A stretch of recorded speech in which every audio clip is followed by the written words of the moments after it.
Karena hari ini kalau kita lihat bacaan atau sabda-sabda Tuhan berbicara tentang dosa asal.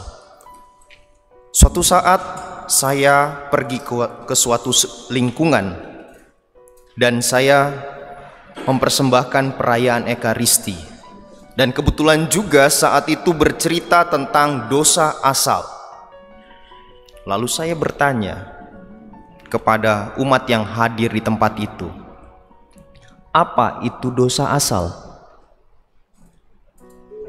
Lalu mereka ada yang menjawab, dosa asal itu Romo, dosa yang berasal dari orang tua kita.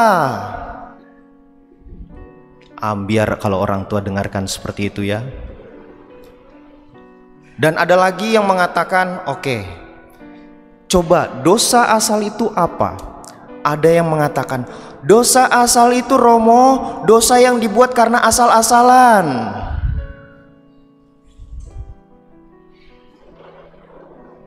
Benar-benar semakin kesini semakin gak karuan. Lalu ada yang mengatakan, dosa asal itu Romo, yaitu dosa yang tidak tahu asalnya dari mana. Dan masih banyak lagi. Ternyata hampir tidak semua orang tahu apa dosa asal itu. Dan saya juga kalau boleh bertanya, apa dosa asal itu kepada Anda yang hadir di tempat ini? Karena pengetahuan tentang dosa asal ini sering kita dapatkan di dalam katakumen. Katakumen untuk menerimakan baptisan atau di pelajaran-pelajaran agama waktu kita masih SD, dan itu sudah lama sekali ya. Saudara-saudariku yang terkasih dalam Yesus Kristus, dosa asal itu adalah suatu kecenderungan manusia untuk berbuat dosa. Ya. Terkadang ada orang yang mengatakan dosa asal itu adalah dosa dari Adam dan Hawa. Bukan itu. Dosa asal itu adalah kecenderungan manusia untuk berbuat dosa. Dan orang-orang yang terlepas dari dosa asal itu adalah Maria dan Yesus tentunya. Oleh karena itu saudara-saudariku yang terkasih dalam Yesus Kristus, karena kehadiran dosa asal ini bisa dikatakan semua manusia itu memiliki dosa kecuali Maria dan Yesus. Makanya kalau kita lihat kenapa Maria, ada istilah Maria Immaculata Conceptionis, Maria yang memang dari asalnya itu dia tidak memiliki dosa asal. Dia tidak memiliki kecenderungan untuk berbuat dosa. Berbeda dengan kita. Kita memiliki kecenderungan untuk berbuat dosa di dalam kehidupan kita. Dan inilah yang menjadi suatu permenungan kita dari sabda-sabda Tuhan yang kita dengarkan, baik dari bacaan pertama dan bacaan kedua. Bagaimana dosa asal itu senantiasa hadir di dalam kehidupan kita, di setiap lini kehidupan kita, di dalam setiap pribadi-pribadi manusia.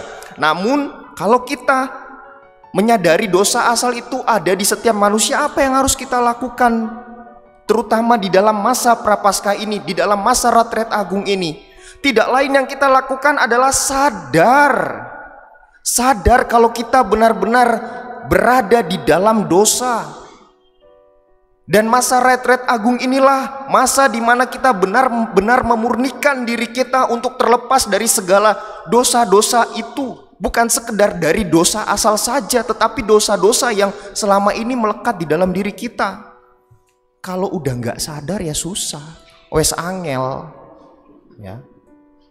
Oleh karena itu saudara-saudariku yang terkasih dalam Yesus Kristus, kesadaran itu adalah hal yang penting di dalam masa Retret Agung ini.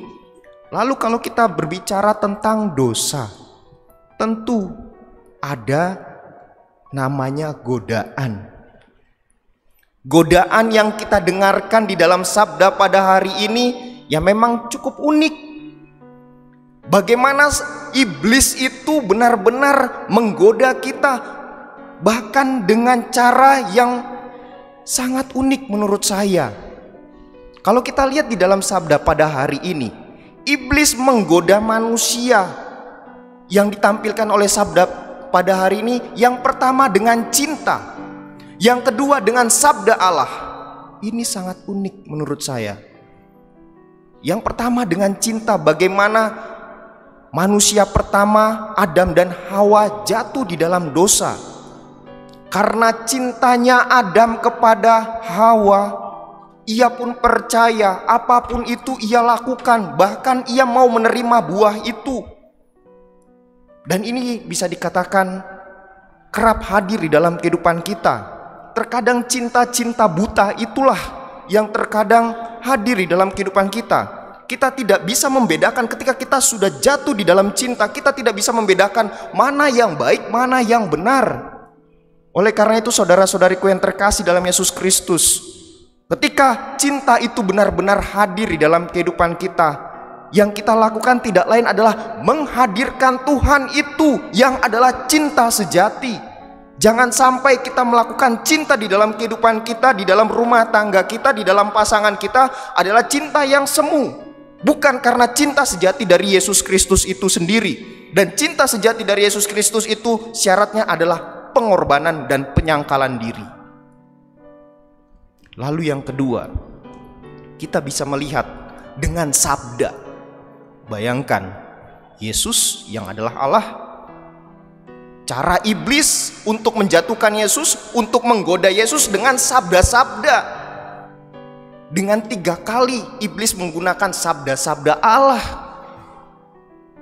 Namun karena Yesus benar-benar taat, karena Yesus benar-benar taat kepada kehendak Bapa, apa yang Yesus lakukan? Ia benar-benar tahu apa yang harus ia lakukan. Inilah yang menjadi suatu permenungan kita di dalam masa retret agung ini, di dalam masa prapaskah. Di dalam masa prapaskah ini kita diajak untuk taat di dalam iman kita, taat kepada kehendak Allah. Memang untuk menghadapi godaan-godaan ini memang susah. Tetapi kalau kita lihat tadi di awal, kita menyanyikan bersama-sama litani orang kudus. Bersama orang-orang kudus itu kita berjuang di dalam masa retret agung ini. Oleh karena itu hadirkanlah mereka. Kita sedang berjuang di dalam masa prapaskah ini. Berjuang bersama dengan orang-orang kudus, bersama dengan Allah. Sehingga pada akhirnya kita tahu bagaimana kita taat yang sesungguhnya kepada Allah. Karena mereka yang senantiasa berjumpa dengan Allah sebagai orang kudus. Saudara-saudariku yang terkasih dalam Yesus Kristus, inilah yang menjadi suatu permenungan bagi kita, terutama kita yang hadir di dalam masa retret agung ini. Semoga melalui masa retret agung ini kita benar-benar dimurnikan bersama para kudus dan mampu membedakan ataupun terhindar dari segala dosa-dosa yang senantiasa melekat karena kerapuhan, kelemahan, dan kekurangan kita. Tuhan memberkati.